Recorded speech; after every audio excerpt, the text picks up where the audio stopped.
If you want to learn what to do when your WhatsApp status audio is overlapping on your iPhone, just keep on watching.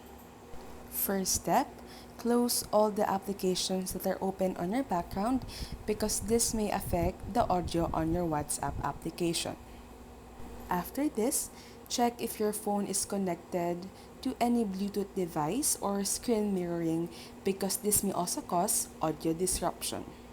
Also try disconnecting your AirPods, earphones, or headphones.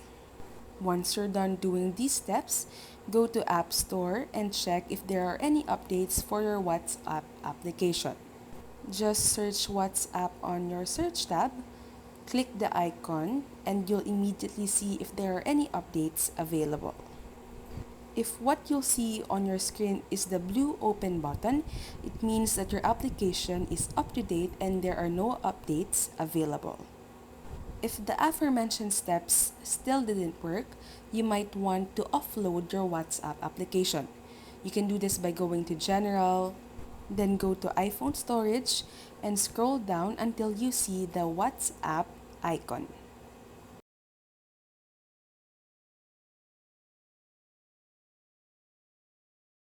Just click it once you see it and then click the Offload App button. This might take a few seconds or a few minutes, so just wait.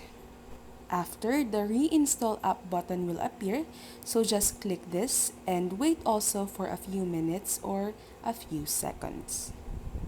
That's all for this video, and if this helped you, don't forget to press like, subscribe, and the notification bell.